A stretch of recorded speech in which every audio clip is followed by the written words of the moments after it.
Hello, ഇന്ന് ഞാനൊരു മീൻകറിയുടെ റെസിപ്പിയാണ് കാണിക്കാൻ പോകുന്നത്. മുൻപ് മീൻമുട്ടയുടെ ഒരു ഷോർട്ട് വീഡിയോ ഇട്ടപ്പോൾ ഞാനൊരു മീൻകറി കാണിച്ച് നിങ്ങളെ എല്ലാവരെയും കൊതിപ്പിച്ചിരുന്നു.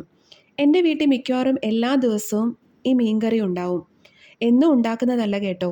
ഒരു ദിവസം കറി വെച്ചാൽ അതൊരു 3-4 ദിവസത്തേക്ക് ചട്ടിയിൽ തന്നെ വെച്ച് അത് ചൂടാക്കി വീണ്ടും ഉപയോഗിക്കും. ഇതിനാവശ്യമായിട്ട് ഞാനിപ്പോൾ എടുത്തിരിക്കുന്നത് 2 കിലോ നെടുവ അല്ലെങ്കിൽ ഷീലാവ് എന്ന് പറയുന്ന ഫിഷാണ്. ഇതിലേക്കൊരു 10 ചെറിയുള്ളി ചെറുതായി അരിഞ്ഞത്, ഒരു കുടം വെളുത്തുള്ളി, ഒരു മീഡിയം കഷ്ണം ഇഞ്ചി, കറിവേപ്പില ആവശ്യത്തിന്, കുടംപുളി ഒരു 2-3 പീസ്. ഇനി എണ്ണ ഒഴിച്ച് ചട്ടി ചൂടാക്കുക. എണ്ണ ഇത്രയും എന്തിനാണ് വേണ്ടതെന്ന് നിങ്ങൾ പലരും ഇപ്പോൾ ചിന്തിക്കുന്നുണ്ടാവും. ഈ കറിക്ക് ഇത്ര എണ്ണ ചേർത്താൽ മാത്രമേ അതിന് ടേസ്റ്റ് ഉണ്ടാവുകയുള്ളൂ.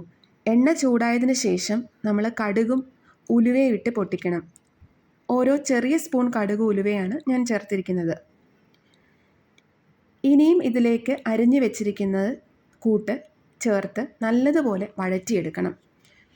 നല്ല ഒരു ബ്രൗൺ കളർ ആവുന്നിടം വരെ വഴറ്റണം. ഒരു കിര സൗണ്ട് കേൾക്കും നമ്മളിത് ഇളക്കുമ്പോൾ. അത്ര വരെ ഇത് മൂപ്പിച്ചെടുക്കണം. അതിനുശേഷം നമ്മൾ പൊടികൾ ചേർക്കണം. ഒരു 1/4 സ്പൂൺ മഞ്ഞൾപ്പൊടിയും ഒരു 4.5 ടേബിൾ സ്പൂൺ കാശ്മീരി ചില്ലി പൗഡറുമാണ് ഞാൻ ഉപയോഗിക്കുന്നത്. കളറുണ്ടെങ്കിലും ഒട്ടും എരിവില്ലാത്തതാണ് ഈ മുളക് പൊടി. ഇവിടെ ട്രിവാൻഡ്രത്ത് പ്ലാമൂട് മില്ലർ എന്ന് പറയുന്ന ഒരു ഷോപ്പുണ്ട്.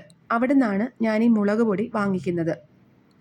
നേരത്തെ ഈസ്റ്റേണിൻ്റെ ഒക്കെ ഉപയോഗിച്ചിരുന്നെങ്കിലും എനിക്ക് ഏറ്റവും നന്നായി തോന്നിയത് ഇത് തന്നെയാണ്.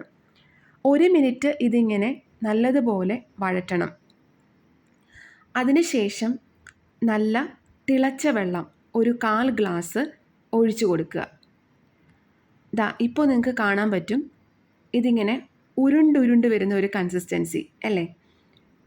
വീണ്ടും ഇതിനെ 1 മിനിറ്റ് വഴറ്റുക. വീണ്ടും ഇതുപോലെ വളരെ കുറച്ച് വെള്ളം ചേർക്കുക. ഇതുപോലെ തന്നെ ഒരു 5 മിനിറ്റ് നേരം വഴറ്റുക. അതിങ്ങനെ എണ്ണ തെളിഞ്ഞ് ഒരു ഹൽവ പരുവത്തിൽ വരും.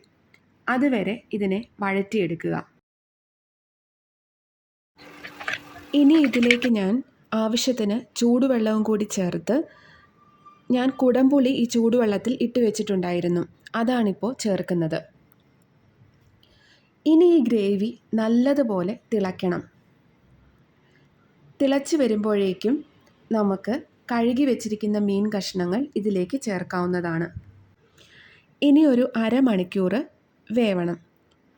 ഇടയ്ക്ക് ചട്ടിയൊന്ന് കറക്കി ഇളക്കി കൊടുക്കുകയേ ചെയ്യാവൂ. സ്പൂണിട്ട് ഇളക്കി കഴിഞ്ഞാൽ ചിലപ്പോൾ മീൻ പൊടിഞ്ഞു പോവും. ഈ കറി നെക്സ്റ്റ് ഡേ ആണ് നല്ല ടേസ്റ്റ് ഉണ്ടാവുക. അന്നും ടേസ്റ്റ് ഇല്ല എന്നല്ല കേട്ടോ.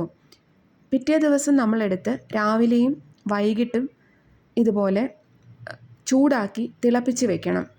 അപ്പോൾ ഒരു 2-3 ദിവസത്തേക്ക് അത് ചീത്തയാവാതെ ഇരുന്നോളും. അപ്പോൾ എല്ലാവരും ഇത് ട്രൈ ചെയ്ത് നോക്കണേ. Thank you. വീഡിയോ ഇഷ്ടപ്പെട്ടാൽ ലൈക്ക് ചെയ്യുകയും സബ്സ്ക്രൈബ് ചെയ്യുകയും ചെയ്യണേ.